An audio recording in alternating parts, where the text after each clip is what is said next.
Info Matin que nous démarrons avec le premier bulletin de la journée, Cheikh Tidiane, pour parler de la crise scolaire. Les gouvernements scolaires des écoles publiques du département de Dakar dans la rue ce matin.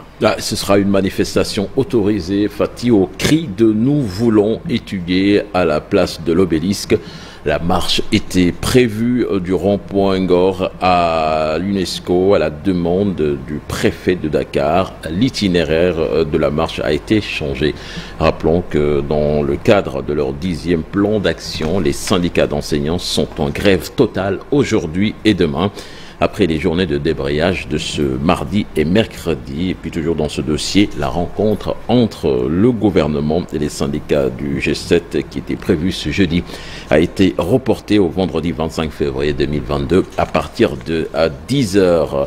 Le syndicat démocratique des enseignants libres du Sénégal, de son côté, invite les cadres des syndicats d'enseignants à faire preuve de plus de responsabilité en reprenant les classes. Les syndicats d'enseignants, donc le syndicat d'enseignants plutôt, demande à ses membres de suspendre le mot d'ordre de grève pour l'intérêt exclusif de l'école sénégalaise. Le SIDELS a fait face à la presse hier, c'était en présence de nos reporters Maïmouna Ndiaye et Younous Diatta. Après une longue période de grève, un quantum horaire fortement impacté, le syndicat démocratique des enseignants libres du Sénégal suspend son mot d'ordre de grève et invite les autres syndicats à terminer la lutte. Il est vrai que le syndicat c'est de la base au sommet, mais aussi le sommet doit prendre, n'est-ce pas, le taureau par les cornes et orienter les camarades, n'est-ce pas, à la raison. La raison c'est quoi? On a fait 9 plans d'action, 10 plans d'action. Le quantum scolaire est menacé. Au lieu de 1200 heures, on a moins de 500 heures au Sénégal. Nos enfants ne sont pas capacités, ne sont pas formés. Ça, c'est gravissime depuis 10 ans. Et ça, ce n'est pas un bon signe pour le développement de notre pays. Et nous voulons que ce pays se développe. Le pays ne peut se développer qu'à travers l'éducation et la formation de nos enfants. Nous n'avons que nos enfants. Aujourd'hui, les enfants des bas dans le trinquent. Ils sont dans les rues. Ils sont menacés. N'est-ce pas? Ils lancent des cailloux pour déloger le privé, etc. Il faut arrêter tout ça. Retourner dans les classes, ce n'est pas une faiblesse. Retourner et continuer les négociations. Toutefois, le syndicat souhaite des augmentations nettes sur les indemnités. Il faut doubler le logement. Parce qu'aujourd'hui, à Dakar, on ne peut pas avoir un logement avec 100 000 francs. Ça, tout le monde le sait. Tout le monde le sait, c'est un secret de Polichinelle. Avec 100 000 francs, on peut pas avoir un logement. Et aussi, en augmentant l'indemnité de logement, il ne faut pas hiérarchiser ou bien moduler cette indemnité. Il faut donner ça à tous les enseignants. En attendant la reprise effective des enseignements, ces enseignants réclament plus de considération qui passe forcément par la sincérité dans les discussions entamées avec l'État. Puis, conseil départemental de Kaolack, Pape Demba Bitèye jette l'éponge. Voilà, le candidat de la coalition Benno Bokk Yakaar qui accepte sa défaite face à Bandioloun. Il a renoncé à son recours. Pendant ce temps à Pikine, Cheikh Dian, déclaré vaincu, accuse de vol la coalition Benno Bokk Yakaar et brandit à ses preuves. Je vous propose de l'écouter.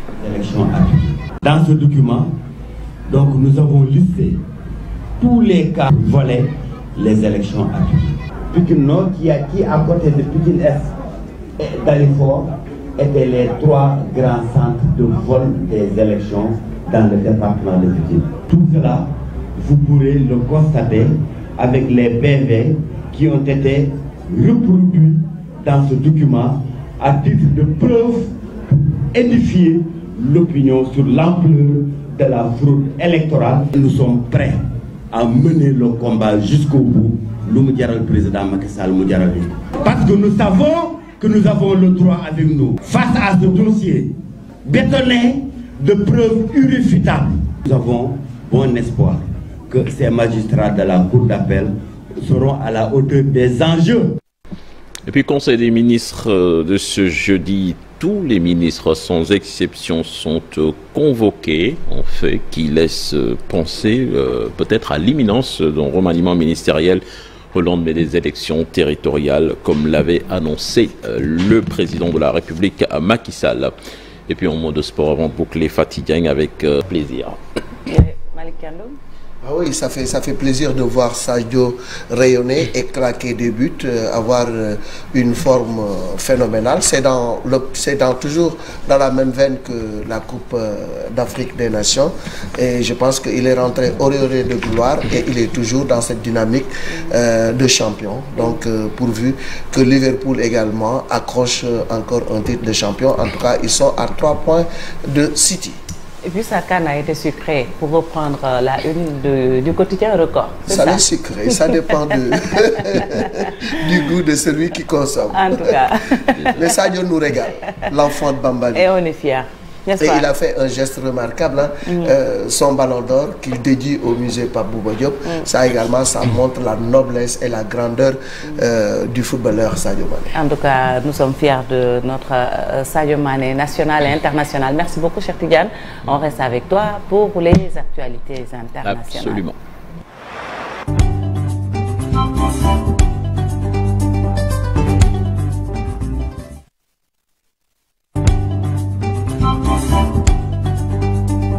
Nous démarrons, cher Tidiane, l'actualité hors de chez nous. En Ukraine, la guerre a commencé.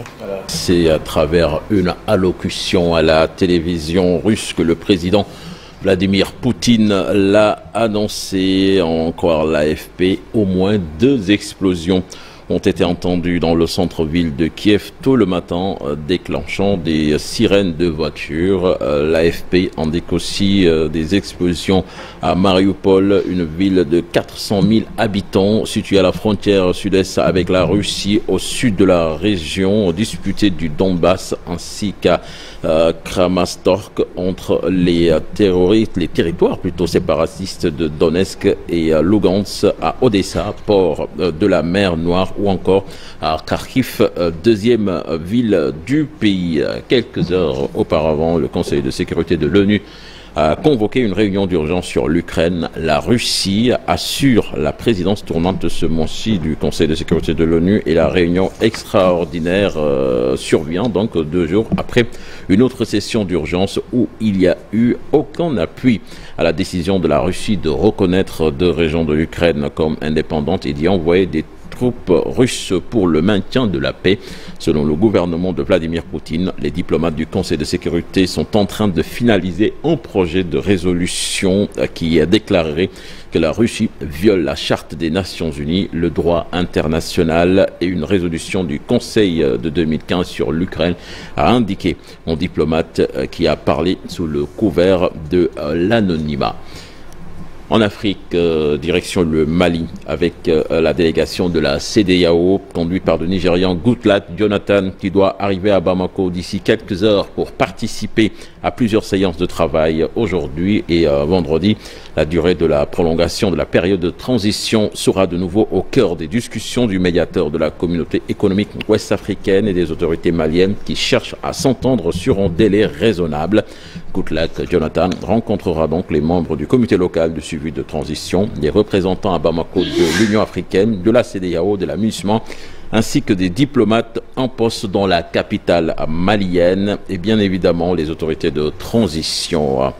Et puis, pour boucler l'actualité internationale, Fatih, au Maroc, 5 ans de prison pour le journaliste Souleymane Raissouni. Il a été condamné donc à 5 ans de prison pour agression sexuelle dans la nuit de mercredi à jeudi devant la cour de Casablanca. Le juge a confirmé la condamnation en première instance de cet éditorialiste de 49 ans, connu pour son ton critique vis-à-vis des autorités marocaines. Il était accusé d'agression sexuelle par un jeune militant LGBTQ.